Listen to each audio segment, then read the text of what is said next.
As I was saying, my name is Ananya. I'm a dietitian and I've worked with various sports. I've been involved with GAF over the past few months. And in today's presentation, I'm just going to go over some basic nutrition concepts. Hopefully, through that, address some frequently asked questions. And in the end, we'll have a time for some Q&A. Right? So let's just get started. Um, what are the key pillars for swimmers? So as swimmers, we do mainly we train, we eat, and we sleep, right? So we can have a great eating or nutrition strategy, but if our other pillars, our training and our sleep or our rest are not in place, we might not achieve our full potential. So we have to recognize that all of these play an important role, and we cannot focus or put extra emphasis on just one of these and expect to get amazing results. We have to make sure that we're taking care of all of it. None of this is a magic cure or a magic pill that will just gain success, right? So today we're going to focus more on the eating or the nutrition aspect. When it comes to sports nutrition, what people very often think of is that image on the left hand side, where we kind of about all the performance supplements and things to get that extra edge. And what is given less importance, perhaps in the media or just by the general perception that we have, is our day to day eating and a balanced diet. In reality, it's more of the diagram that we see on the right. So what is important is our balanced diet. So this is the scientific approach to sports nutrition. We start with a balanced diet. Once we have that in place, we have a good, strong foundation. Then we add in the supplements and other nutrition strategies to achieve the performance benefits. So I like to use the example for cake, right? If we have a cake, we cannot ice it unless our cake sponge is nice and strong. So our balanced diet is that cake sponge with which we set the layers. Once that's ready, we can add on the icing, we can decorate it and get that extra boost. And that comes with our supplements and our performance aids. So keeping this in mind, let's get into today's presentation.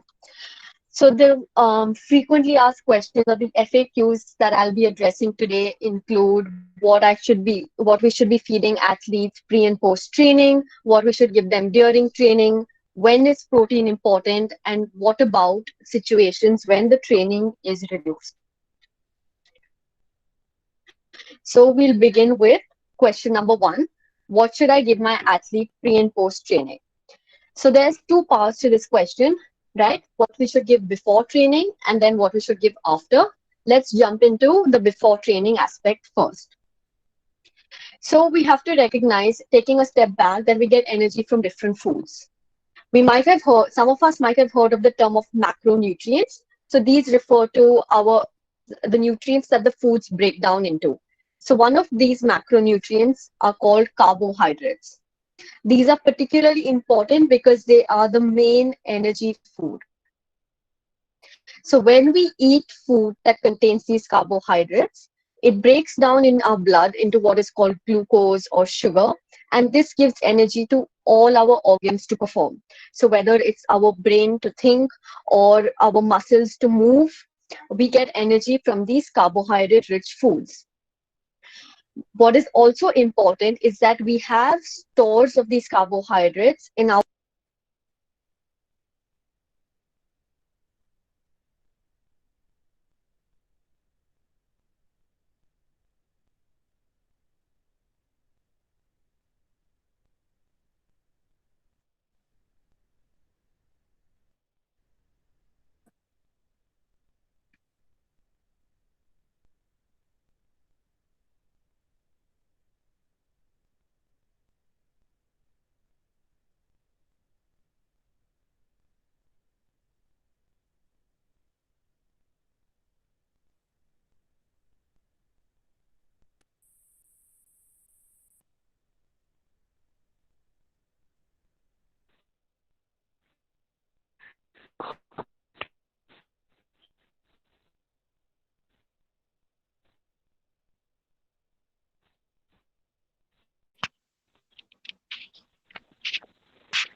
Can you guys hear again?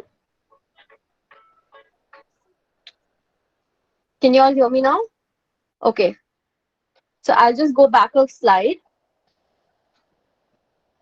Yeah, I'm not sure. I got muted. So just give me a call when this happens because I can't see the chat and show my screen at the same time. So thanks, Yash, for giving me a call.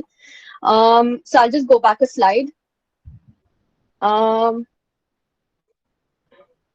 so we get energy from different foods.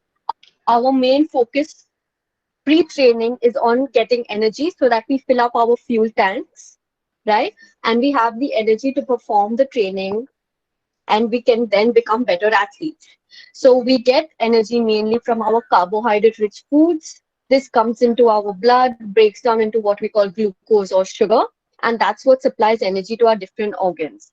We also have stores of these carbohydrates in our muscles, and this is particularly important during exercise because we are very active at that point. So this is the main macronutrient for energy. We have two other macronutrients that we get from food. So these are the proteins and fats. Their main role is not to give energy. They have other main roles in the body. But if required, if we're low in energy, these will be broken down, right? And then that means they're not performing their main role and the body is using up energy for something else. So that's why we need to make sure that before a session, a training session, we are giving energy, and that is coming more from the carbohydrates, and the proteins are to their core. A little bit. Now, where do we get carbohydrates from? We have many different food groups that contain them.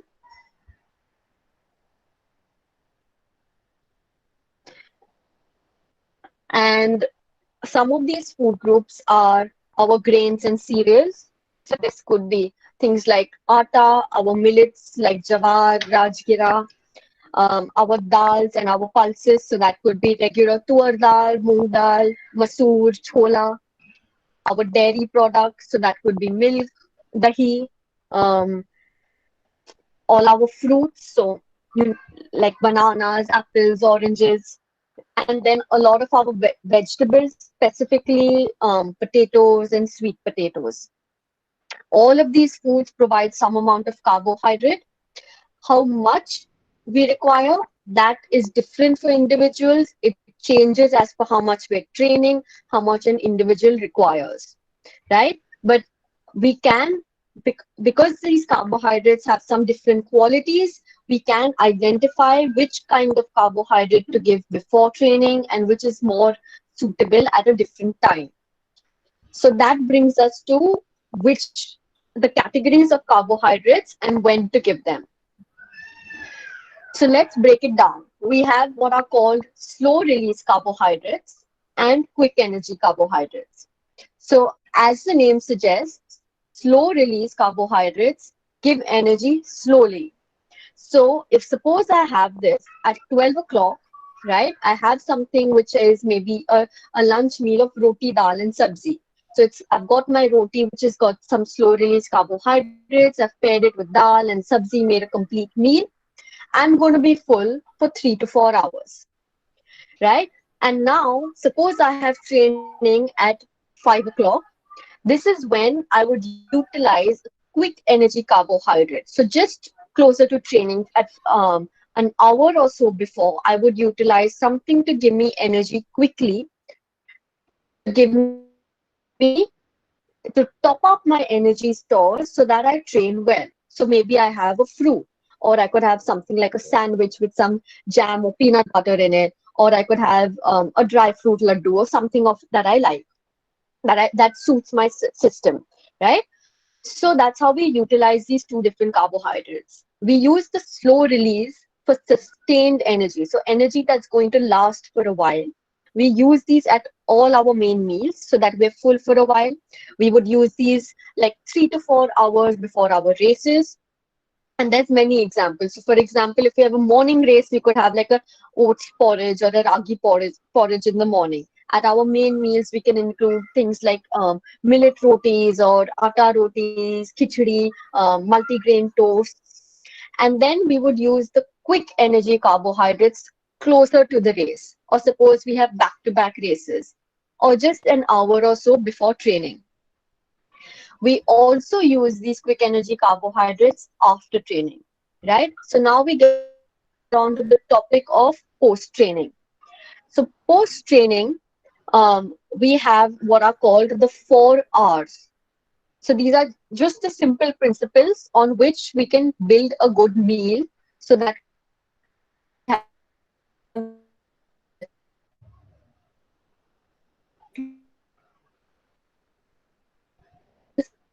earlier. Basically, during training, our fuel tank becomes empty because we've used up our energy. So now, after training, we use those quick energy carbohydrates to fill the tank back up. So an example could be our swimmer's favorite, a banana, right? Or any fruit. Or we could have a piece of toast, or we could basically build this carbohydrate into the meal we're having. I'll go through some ideas soon.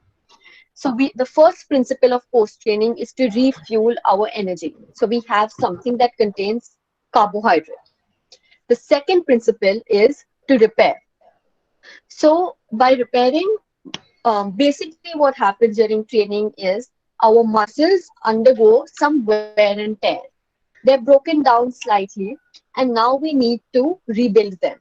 We need to feed them with some protein so that they become stronger and we perform better. So basically, our muscles require protein, and we feed. Hence, we must feed them with protein. The third R is to rehydrate. Whether we're in the pool or we're doing a dry land session, we all sweat, right? And through sweating, we lose some of our fluids, we lose some of our electrolytes, and we need to make sure that we put these back in our body. So we must drink water or have some kind of fluid so that we get the water back into our body. The fourth R is to revitalize. So this means we must include some micronutrients so that we put in so that we can improve our immunity and we can improve our recovery, right? So we have refuel, repair, rehydrate, and revitalize. So we've already covered refuel. We use our carbohydrate foods. So we can use our quick energy carbohydrates that I spoke about. So we can have a piece of fruit, we can have some dry fruit, or we can use foods like toast or roti and build a meal with that. And now let's look at the other 3 Rs. So going into repair. When it comes to protein, we have many different options, right? And a lot of times people ask, is it possible? We're vegetarian. Can we still eat enough protein? So I've prepared this, giving some numbers. Don't fuss over these numbers. It's just an example, right? So these are just to give you some idea of the comparison. So the image in the picture is the portion size, and the numbers depict how much protein they contain. So for example, 2 eggs has 13 grams of protein. Around 100 grams of chicken, fish or keema has 20 to 22 grams. Around 100 grams of paneer has 18 grams. A glass of milk or a cup of curd has 8 grams of protein. Ananya, Yeah. Ananya, just wait Ananya, for a sorry. minute. Somebody is sharing their screen, please. Try not to do that because Ananya's presentation is not visible. Ananya, can you just share your screen again, please? Yeah, it's coming back. Please do not share your screen. Please be a little careful. I know it's a new platform and it's a little difficult for everyone to understand, but please bear with us. Thank you. Can you see my screen Yeah, again? yeah. Thank you, guys. Just two, three things before we go. One thing is, please ensure that your microphone is shut. Two, if you can shut down the camera as well, it will save bandwidth because your camera will take a lot of bandwidth. So if you can shut that, you will be able to your network will be better utilized. Third thing, any issues which come tend to reload your browser page or in your app. What will happen is that you will be admitted again into this. And if there's any problem, please put it up on chat. Thank you, guys. Ananya, please continue. All right. So we were talking about protein. So here I've got just a comparison, just to give an idea of how much protein we get from a typical serve of these foods. So we've got our non-vegetarian sources. So we've got our meat option. So around the amount depicted in the picture. So around 100 grams gives 20 to 22 grams of protein. Around 100 grams of paneer gives 18 grams. Milk and curd, a portion, so that's a glass of milk or a cup of curd, gives around 8 grams. 2 eggs, 13 grams. And then we've got our also vegetarian ones, so our pulses and dals and sprouts gives around 8 grams. And just a handful of nuts gives around 5 to 6 grams. Don't worry too much about the numbers. This is just so that we get an idea of how the vegetarian and non-vegetarian sources compare, because commonly that is a concern or a question raised by parents about how we can still meet our protein needs being vegetarian.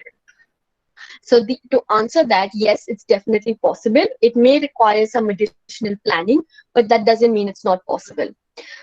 What is important is that we must include a serve of protein in our post-training meal, because as I spoke about earlier, we need to repair the muscles so that they become stronger, they grow back stronger, and we see the benefits of the training that we're undergoing. So if we can have, depending on the dietary preferences, we might be including maybe some kind of eggs, or we could be including maybe just milk or curd. When it becomes vegetarian, it is a way we can boost the protein is by making combinations. So like having a glass of milk with a portion of, let's say, dal or nuts increases the protein content, and that way we can meet our needs better.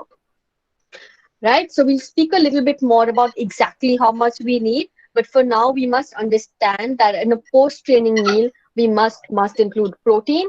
If we are eating, if we're not eating the animal or non-vegetarian proteins and we're just relying on vegetarian, we would likely need to make a combination. So we have a milk or a curd, a dairy product, because that has a more complete protein profile, and we pair that with something vegetarian like our dals or our nuts to make a more complete protein. So we've covered refuel, we've covered repair. The next R is to rehydrate. So for that, we just have some fluids or some water. We're going to speak a little bit more about that as well.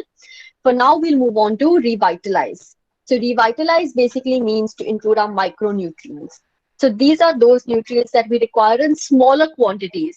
So things like iron and calcium or our vitamins.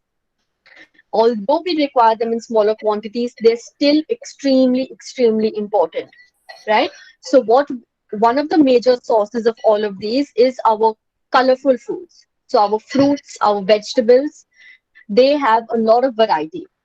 So we need to incorporate more variety and more color. For example, our orange fruits and vegetables have vitamin A. Our green leafy vegetables have vitamin B9 or folate.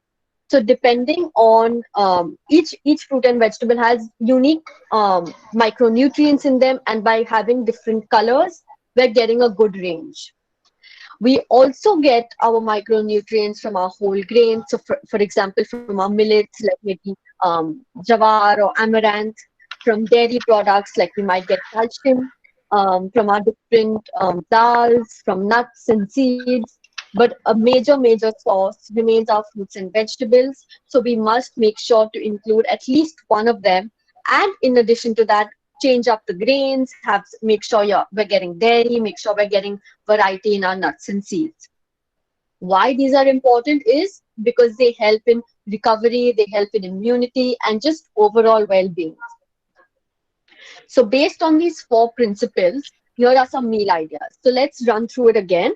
We've got refuel, repair, rehydrate, and revitalize. So if we look at these examples, so suppose we take eggs and some breakfast item like veg parathas. So the eggs takes care of the repair process because it's got protein. Then we're having some parathas, so they're made of atta, so that's taking care of the refueling process. because they are carbohydrates. We're adding some vegetables for some color to revitalize. And we can have this along with maybe a glass of milk or a glass of water. So that takes care of our hydration too. So here are just some more ideas that we can all have a look at. And it's important to remember to include our healthy fats. So in Indian cooking, we often use these in the cooking process itself. So we might use ghee or we might use groundnut oil to cook the foods. So that much is enough, how much we use in cooking. If we're having something like a smoothie, which is not cooked, we can add in some nuts and seeds, and they're also a good source of healthy fats. So to summarize and to kind of wrap this up, here's a little image which shows how we can balance our plate on a training day or a race day.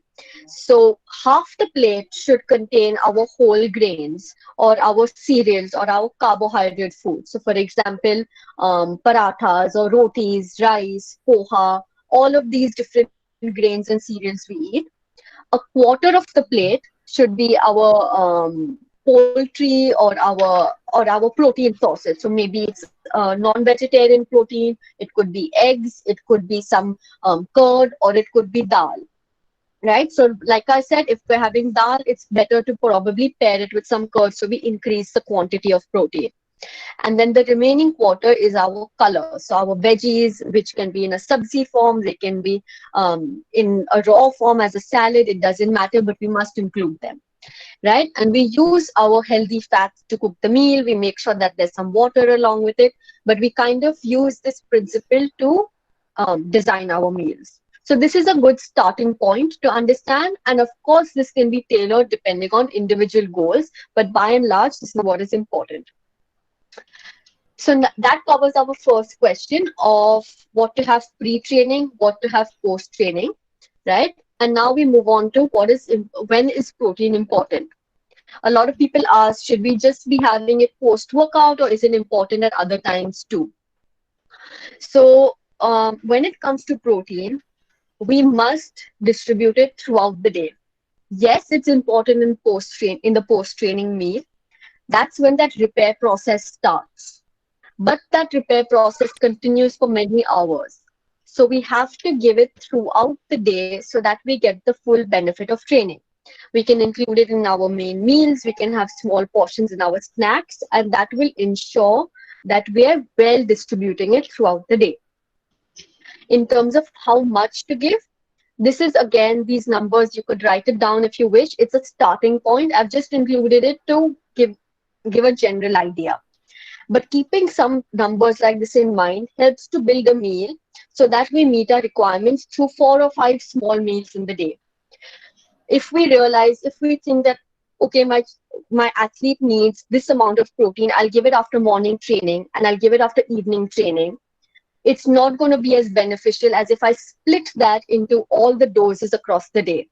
So giving a large amount at just one time is not going to be absorbed fully. We need to give that minimum amount definitely after training, but we also need to include it in the other meals.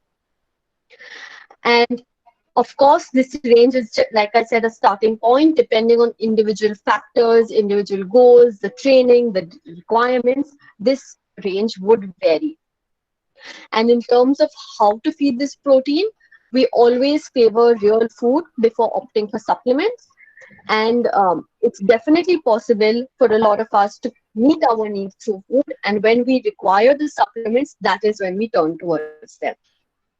I'll speak more on this in my second presentation, but I just wanted to introduce that concept for now. So the main takeaway here is that protein should be distributed throughout the day. It is definitely important post-training, but it should also be included in the other meals. What about during training? So we've seen pre-training and we've seen post-training. What do we need to give, or what do we need to have during our training session? So during training, whether we're in the pool or whether we're in the gym, we definitely are sweating and we're losing water and maybe some electrolytes. So electrolytes are the salts. So that's like sodium and chloride, which we lose in our sweat. and we need to make sure that we're replacing whatever we lose. So we need to have some kind of fluid. So the starting point again for fluids is water. This is great for hydration. It contains no energy. So remember we spoke about carbohydrates and how they give us energy or they give us fuel. So water is no energy or no calories. It just gives hydration. So it's replacing what we've lost. It helps to replace that. We also have various sports drinks. So maybe Gatorade, Enerzal, Carbo Plus, or a homemade lemon and jaggery water. So these can contain additional energy because if we've added something like jaggery or sugar or even the Gatorades and the packaged ones, they will have some sugar in them. So that is giving additional energy. And they have added electrolytes. So electrolytes are basically the small little molecules that we're losing in our sweat. So these help to provide some to the body so that we're not losing too much. When do we require water? When do we require sports drink? This depends on various factors. How intense is the session? How long is the session? How much is the athlete losing? Right? So water is a great starting point, especially for younger athletes. Sports drinks are required more when the session is longer, when it's an intense session. If we tend to lose a lot of, if we tend to sweat a lot, we're probably losing a lot of electrolytes, we're losing a lot of salts. So we may need to consume some extra so that our body doesn't lose much. We need to make sure that we don't get dehydrated. So we have to drink enough fluids so that we're keeping in the water and we're keeping in some salts in our body so that we're in a good hydrated state. We would use a sports drink that gives extra energy if the athlete requires it. So this would be maybe in a longer session when they feel that they start to get tired or there's not enough fuel in the tank, right? So basically when that our fuel tank or our engines are running low on energy, that's when we need to give the energy. In a shorter session, or if the athlete is coping well, if it's a lighter training day, if they don't need that energy, we don't need to unnecessarily give it. So we do have some sports, we do have some options like Electral, which only has electrolytes. And then we've got our more formulated drinks like NSL, which has both electrolytes and energy. So what to give, when to give, it depends from athlete to athlete and it depends on the various factors. It's quite individualized, but a starting point always is water. And we often recommend to keep the water bottle and the sports drink bottle so we can have a bit of both because it's easier to also drink water for a lot of athletes, especially when we're in the pool and that taste kind of becomes too sweet.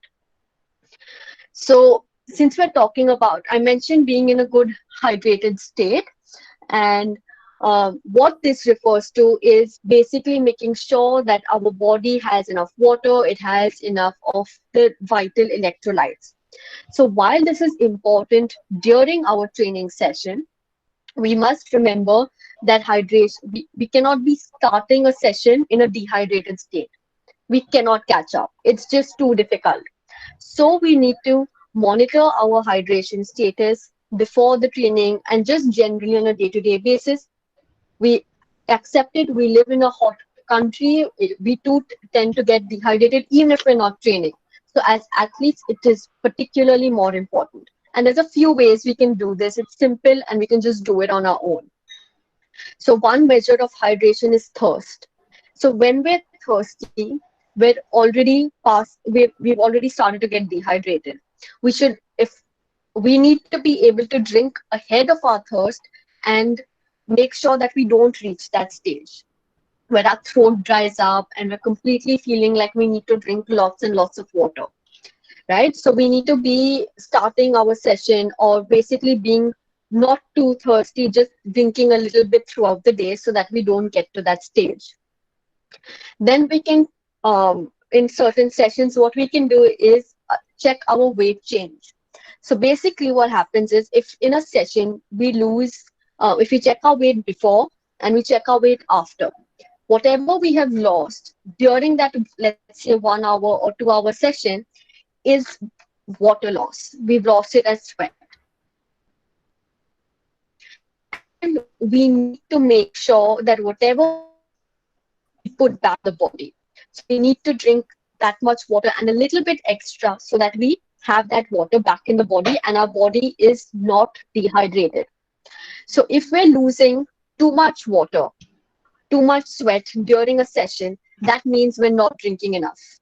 A certain amount we are going to lose, let's say a kilo or so. It's okay depending on individual athletes and how much they sweat.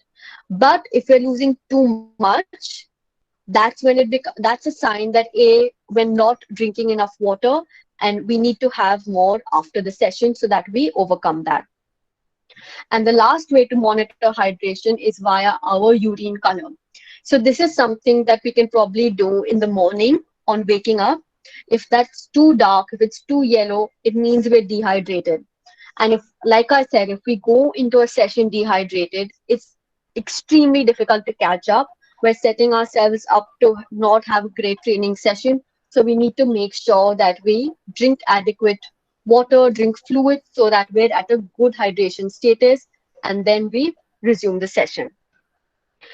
And basically, it's important, like I said, that in practical terms, to drink ahead of thirst, to sip water rather than gulping it. These are and to maybe keep like cool water on hand or things that we tolerate better so that we keep drinking throughout the day and drinking through our session. So that covers our third question, which is what to have during our training sessions. And now comes the last question. What about when the training load is slightly lower? So this is similar to our scenario currently, right? We have, because of the lockdown, our training is not as high, but we're still athletes. We still have goals. We still need to fuel ourselves. And we still need to make sure that when we get back to training, we're as fit as we could be and we're in a good state to get to be training again. So our goals in such a period should be to maintain muscle, to maintain fitness, and of course, immunity so that we don't fall sick. For this, some of the things that we can focus on is lots of vegetables, right? So this is important for our immunity perspective and also in keeping our weight in check, because for some athletes that may be a concern where during low training our body composition might be changing, and we still need to eat protein because this is going to help to maintain that muscle mass. Then we can reduce the portion of the carbohydrates on in our main meals. Why? Because our what we were earlier using up our fuel for, we were spending our fuel in our training. We're not training as much, so that fuel is not being used. So obviously, we do not need to add in that much fuel to our body. We still need to eat the fuel, but we just don't need as much. So here's a little bit of a depiction. So we saw earlier what to do on a hard training day, right? Or when we're training, let's say twice a day or during a race. Versus now when it's easy training or low training, we prioritize the vegetables, the color on our plate. So half our plate is our color and our vegetables. A quarter of our plate is our protein. So that remains the same. So this was a quarter of a plate during hard training. It's quarter of a plate during easy training. So like I said, the protein is extremely important. We must distribute it throughout the day, and we must have it even on low training days. And then our portion of our carbohydrate-rich foods, so like our roti, rice, breakfast cereals, potato, bread, all of these things would reduce to around a quarter of the plate. What is important is that we still drink water. A lot of times as athletes, we forget because we're not training as much, we're not sipping our water as regularly. So we must remember to drink water because it's still important to remain well hydrated. And we must remember to also include our healthy fats, which we anyways use in cooking, or to have some nuts and seeds and add those to maybe our salads or our meals. Another common thing that comes up is that as young athletes, maybe we're not used to being home so much and maybe we're snacking a bit more. So I've just included some strategies to help overcome this or that might help to address this. So the first thing is maintaining a routine helps. So we still have maybe schoolwork or college work. We still have some kind of training or some fitness that we're doing to maintain our physical fitness. So we should maintain a routine because we're used to a routine. So we have a study time, we have a training time, and we have our regular meal times. So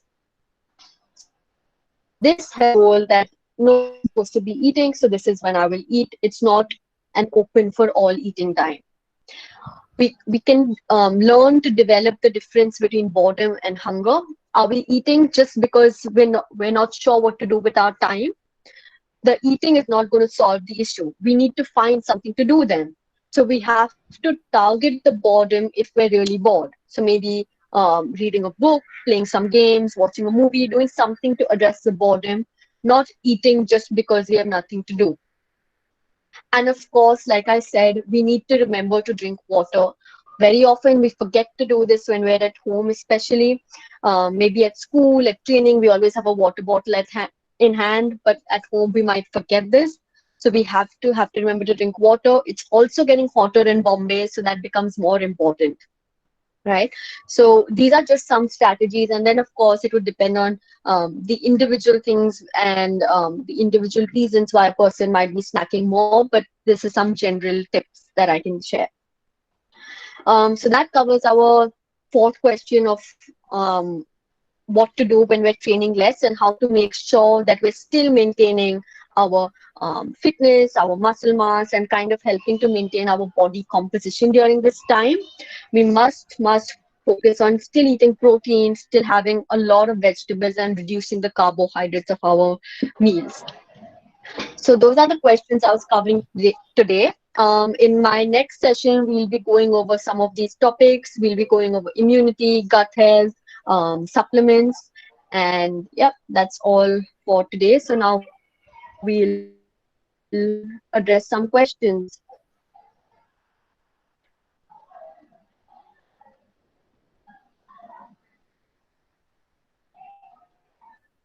Okay, so I'm just waiting for question. An ideal time gap between a meal and sleep um, to allow for digestion, especially between dinner and night sleep. So for an ideal time, it depends. So we usually a starting point is around 2 hours, but depending on the individual digestion, sometimes it definitely happens where some people require a little bit more time. They might be feeling heavy before bedtime, so then you would need to extend this. But 2 hours is a good starting point. It's a minimum, I would say. And if you're prone to digestive issues or if you kind of feel heavy at night or get acidity, then maybe increase that time. Avoid lying down soon after sleep as that can aggravate it. Should we drink warm or cold water during training? So in terms of training, it's a matter of preference. Sometimes we find that athletes prefer the cold water because they are getting hot. So if they are going to drink more of the water when it's cold, then we would go for that. Warm water might not be as palatable because we are sweating in the pool or in the gym. So maybe even regular sada pani, as we call it, might be better. But if the athlete tolerates warm water better, then go for that. Should we find the same amount of protein or reduce it in today's situation? So, like I was saying, it depends on the individual goals and factors. Definitely, we need a good amount of protein coming in. Since we're not training as much, it can reduce a little bit, but I would say that the reduction would be in the post-training window. At the meal times, at lunch, at dinner, at breakfast, we should still be having that amount of protein. It's just our post-training protein portions would probably reduce. I feel fatigued during training, feel a bit of nausea, please suggest. So this would be something more specific and individualized. There could be many factors for feeling fatigued. Um, I would need to understand a little bit more. What are you having before training?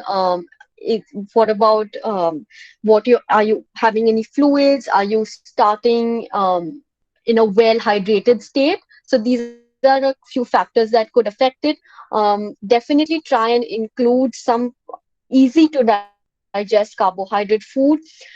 Sometimes even having new foods before training, or maybe a new food before a race, that's not advisable. We need to train our guts, we need to train our stomach to digest it. So that could also be impacting nausea. It could be some food that is not suiting you.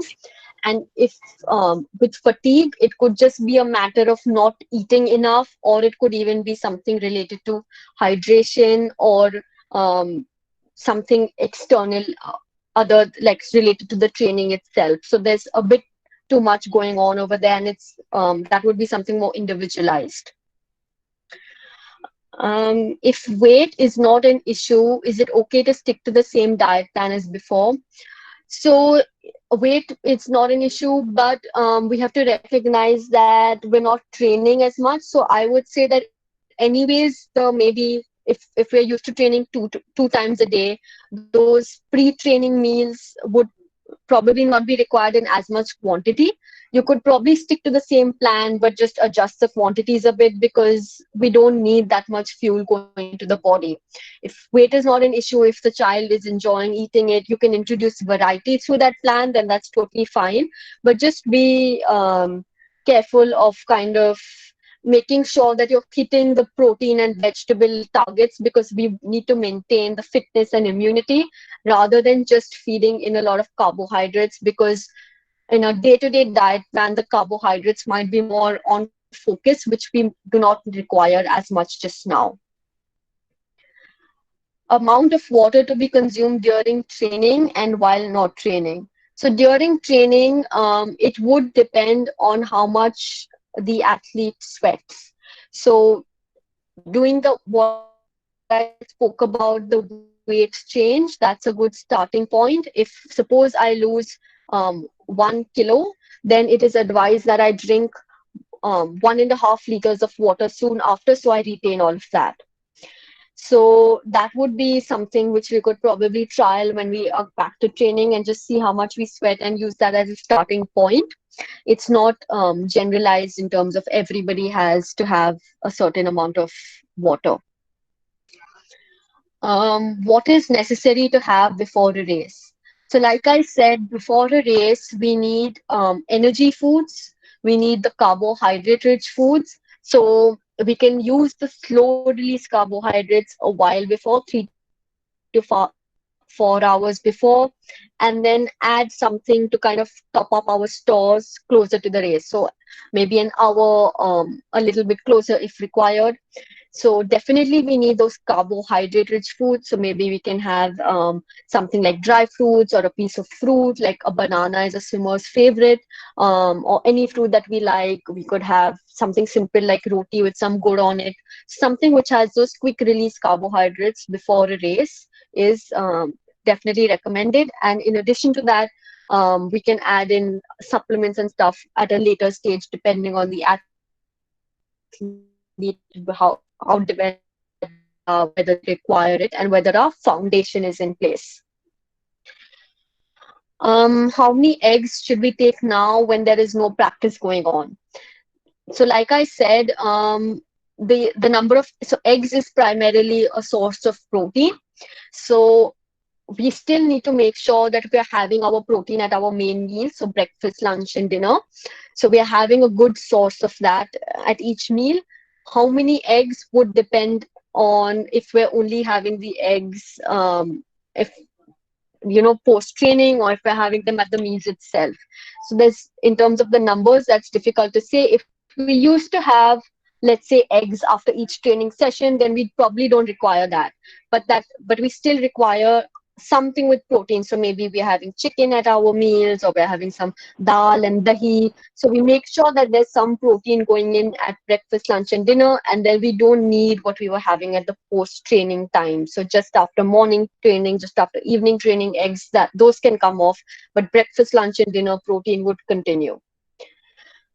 Since our kids are only working out these days, should there be a difference now and when they start training? Please elaborate if possible. So it will be a little bit of a transition when they start training. So like I said just now, what is important is that we focus more on vegetables. We focus more on making sure that we're eating protein for our muscle. And what what what kind of reduces is our carbohydrate foods, because we're not using up as much fuel, we're not training as much. So when we resume training, those carbohydrates would increase again, and that would be the major change. um, and yeah, so I guess it would be a little bit of a transition where we would increase it slowly or depending on the individual child, because a lot of things also happen with training our digestive system and getting used to the food, because it's quite a bit of change happening right now. So bearing that in mind, not to suddenly increase it once training resumes. Um, which carb is best during back-to-back events during competitions? So that is when we would use those quick energy carbohydrates in so that's something which gives energy quickly. So it could be just a simple fruit or a piece of dry fruit like some dates or anjeer, maybe a dry fruit laddu. Maybe we could have some roti with banana or roti with gur. So it becomes it's basically simple sources of carbohydrate. In terms of what is best, it would depend on the individual athlete, because it should suit them. During competitions, we never try some new food. We always go for something that the athlete has had before. They have tried this during their training. We know it suits them. It does not give them any stomach issues, does not give them any digestive discomfort during their race, because we don't want that. And so we can try these different combinations during training and then see what works best and use that in a competition scenario. For early morning session, what is best to have before you go for training, since you have only 30 minutes from waking and reaching training? So this is similar to what I was saying earlier. Definitely, it depending on the individual athlete, some foods might suit better, some foods might feel a little bit heavier. So I know a lot of athletes who who find it difficult to have something with a lot of fluid, like maybe a porridge, because that kind of sits in their tummy. So then we would avoid that. Maybe we could just go, but basically, what is important is we include something with carbohydrate. So it could just be some fruit and dry fruit, or it could be maybe a simple toast or a sandwich with some jam in it. If tolerated, maybe we could have some porridge and add some dry fruit like some raisins or dates on top of it. So it would depend on the individual athlete what they can tolerate at that time. It's again very variable, and I would say to try a few things, see what suits your child before kind of just trying to force some food down them. Even just a fruit like an apple or a banana, and some dry fruit with it is enough for a lot of athletes, and some of them require a little bit more. So it just kind of depends and how much they can tolerate at that time. What about sleep and rest during current time of less training? So definitely sleep and rest is still important. How much sleep and rest? We as athletes, we do require a lot of sleep. We're usually short of rest because we're training so much, and we're also going to school, studying, and so on. So we can definitely use this time to catch up on that and be well rested and maintain our mental health and emotional health as well during this time. So we still need to focus on getting in at least 6 to 8 hours of sleep, making sure we're resting, especially if we're doing the training and fitness sessions, taking a day off and not doing something every day. What diet plan do you suggest now, lockdown period, so that swimmers do not gain much fat in general for all? So this is something that I think we've spoken about a little bit already. So it's definitely an individualized diet plan, but the main principle of it is that we focus on having more of the vegetables. We focus on eating enough protein so that we kind of build the plate in that image that I had shown. So half the plate should be vegetables and different colors. A quarter of the plate should be of a protein source. So that could be chicken, fish, and a little bit of, or if we're vegetarian, some dal and curd, and a smaller portion of our roti, rice, aloo, breads, or foods like that. So prioritizing vegetables and protein is going to help maintain weight. Will it help to eat a date or a small banana in the middle of a swim session? Will it help to reduce fatigue? Yes, that can definitely help. If especially if the reason if you're fatiguing because there's not enough energy in your body, there's not enough fuel in your tank, then this is going to absolutely hit the nail on the head and help overcome that. And yeah, so we can incorporate that and just be careful, make sure that it suits you and just have as much as suitable because you don't want to try something that disrupts the rest of your session. Is date considered a carb? And if it is, then is it a quick release or a slow release carb? So yes, date is a carb. It's a dried fruit. It gives energy pretty quickly, so it's a quick release carb. Most of our fruits and dry fruits are like that. That being said, they're still super nutritious. They come with a lot of micronutrients. They have a bit of fiber and stuff like that. So we can definitely include them. We favor them more before a training session, close to a race time, because they give that quick energy, which helps fuel our performance. What about iron-rich food and importance of hemoglobin count? So definitely iron is extremely important, especially amongst athletes and our female athletes. Our main sources of iron-rich food is our really good sources rather are meats, especially red meats like mutton. Chicken and eggs also have some amount of iron. In terms of vegetarian sources, we get a little bit from some dals like masoor, rajma. We get some amount from some dried fruit like dates and apricots, some from some seeds. They do not give as much iron. So if we're vegetarian, we kind of need to make sure we're eating more, or we're eating it in appropriate time, and we're eating it so that we can absorb the most out of it. So we should definitely, like, if we're non-vegetarian, then having, let's say, and if we eat red meat, having red meat once to twice a week is great for maintaining iron levels. Otherwise, having chicken regularly can also help. And incorporating the different variety in fruits and vegetables, having different dals can help to kind of top up those stores. Is it worth adopting a ketogenic diet during lockdown? So, is it worth it? So, generally, a ketogenic diet is something that we would use for a specific case-to-case basis. I would not suggest this for everybody or ad hoc. We are still training. Maybe we have online classes. We're studying. So the carbohydrates are important because they're also fuel for our brain.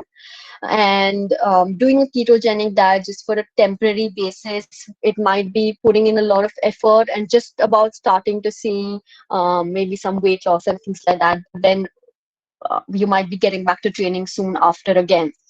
So I don't think it's necessary. We can maintain weight, we can maintain body composition without adopting such a diet. And we do know that in terms of even for performance, that although a ketogenic diet or a low carbohydrate diet has some research to it, a high carbohydrate diet or providing the carbohydrate as the fuel is still more beneficial. So I've not I don't advise it for during competition as well, unless it's a specific case or it works particularly well for someone. So we can maintain a regular diet, focus on building healthy dietary habits, because also going very restrictive with young athletes can become something that is not necessary at this age because we also want to build good, healthy eating habits for life. Amount of dairy products like chocolate that an athlete can have during lockdown. So, like I said, we have to remember that we're still athletes. We are training in some capacity. We're going to get back to training too. So, chocolates, junk food, and all of these foods are not going to help our performance in the short term or long term. So what we need to remember is that we can probably, like, yes, the temptation might be a little bit more, so maybe have them in small portions or set a limit, maybe once to two times a week, or something that suits the child and not going overboard. So if we favor more of having good healthy meals which has a lot of vegetables, has protein, has some healthy whole grains in them, then our cravings for these foods also reduces because we're getting the nutrients from fresh food itself. So we don't want to favor too much of these junk foods and have them more as a treat or once in a while, and rather than having them immediately when we're hungry or when we're looking for a snack. So let's favor whole food, fresh food, and home cooked food more, and have these more as a treat, and keep the quantity lower because it's not going to be too beneficial. Being a vegetarian, I tend to eat more food to attain the grams of protein required. This has increased the weight. Please suggest. So it's about kind of balancing it out. So if we're vegetarian, it's still absolutely possible. And yes, what happens is the protein-rich foods like dals and even dahi and milk come with some amount of carbohydrates. So we may need to reduce our carbohydrate portion further. Recognize that our dals also give us a lot of fiber, give us a lot of carbohydrates. So maybe we don't need that much roti or rice. So you eat more and more of the vegetables, have some salads, have sabzi, have a good quantity of dal, and reduce the portion of the roti or the rice or the bread or whatever you're having with the meal. So that we're getting in our vegetables, we're getting in our proteins, and we're relying more on our complex, like our fiber-rich protein sources like dal to get our carbohydrates as well. And we don't require as much of our cereals or roti, rice, and so on. And that can help to balance the weight or reduce the weight. How about sweet potatoes? So these are great, definitely. They're a great source of carbohydrates, and we can utilize these in place of our carbohydrates at a meal. So, for example, having some sweet potato tikkis and vegetables with that, and some protein with that as well. We can also use sweet potatoes before races, incorporating it in our main meal, or having just some boiled sweet potato maybe an hour before a race. If we don't have it with anything else, then that becomes a good carbohydrate to give energy for the race itself. So it's a good source of carbohydrates. It comes with a lot of fiber. It has a lot of vitamin A. It's an orange colored fruit, so it has orange colored foods. It has vitamin A. So it's got a lot of benefits to it, and it's a very healthy food. But we have to recognize that it's a carbohydrate-rich food. So if we're eating that in a meal, we reduce our portion of roti, rice, bread, etc. accordingly. Should dry fruits be soaked in water overnight before eating it in the morning session? It's not necessary. If you prefer the taste, you absolutely can. It can increase the quantity of some of the micronutrients. But what's important before a morning training is that we get energy, we get some carbohydrate from it, and that is going to remain the same whether it's soaked or whether it is not soaked. So you can do whatever you prefer. Maximum how many dates and bananas that the athlete can have during training or during races. So it's difficult to set a maximum number, but I would say that, like I said, variety is really, really important. So if you're noticing that there's a lot of dates or a lot of bananas going in, probably that's time you can kind of swap it out. So maybe instead of dates, you can have some anjeers, you can have some different dry fruit. Instead of bananas, you can have maybe oranges or some different fruits instead. You could also swap it maybe once in a while for like roti or some theplas or homemade foods like that, which are also carbohydrate rich. So we get in some variety for taste. We get in some variety which also means different nutrients, and that becomes more beneficial. So it's difficult to set a maximum number. It would just, I guess it's a little bit of common sense what you're seeing, like, are we eating too many of those? We could probably swap it for something else. And like I said, these are the quick energy carbs, so we use this closer to a race. So your main meals must have the slow energy carbs, so like our millet rotis or having like khichdi and dahi, so that we then don't need so much to top it up. We're just using maybe 2 dates or a banana before the race itself. Is intermittent fasting or going vegan recommended during lockdown or training? So intermittent fasting for athletes, sorry. So intermittent fasting for athletes is by and large not um, a great idea when they have 2 to 3 training sessions a day. They have to wake up and they have to go to training. So going to training fasted is something we would utilize in only some specific scenarios, not on a day-to-day basis. So we don't want to encourage that on a daily basis because it becomes difficult to meet all their nutrient needs and nutrient requirements if we're restricting the eating time. In terms of going vegan, it's something which, again, is a matter of personal preference or ethical reasons. For performance benefits, there is, like, yes, there's some information out there, but there's also a lot of information that a regular balanced diet, having meat, or being vegetarian can also really be beneficial for performance. It is absolutely not necessary to go vegan for performance. If somebody wishes to do that for ethical or moral reasons, that is a different matter. But to do that solely for performance is not recommended because it is not superior in any way. During lockdown, I would say the same thing for going vegan. It depends on why you wish to go vegan. Just you're not going to get. It's not. It should not be for performance because that is not an adequate. We don't have enough evidence to support that.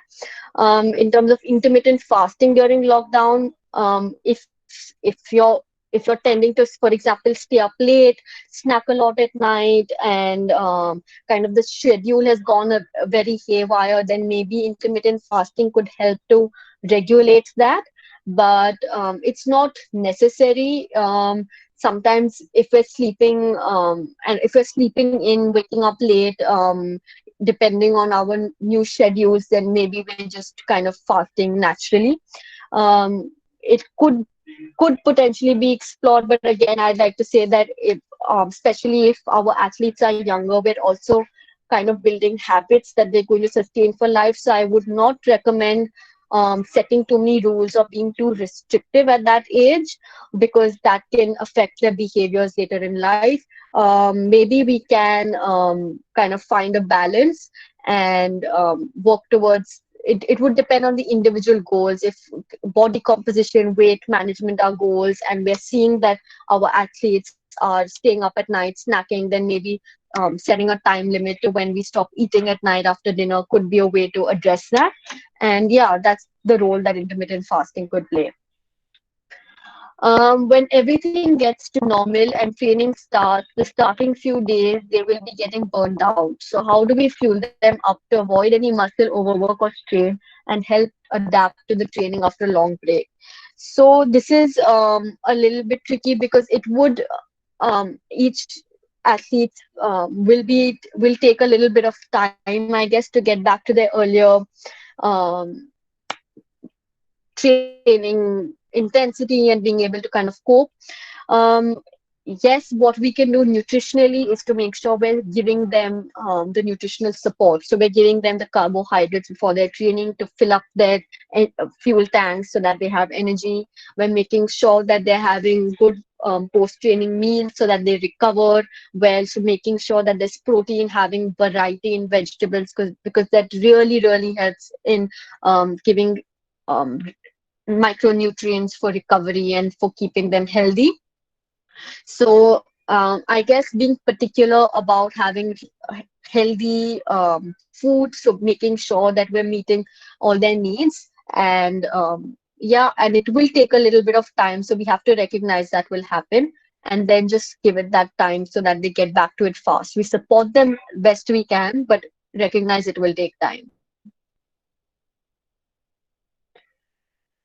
Thank you, everybody. I think that's all the questions.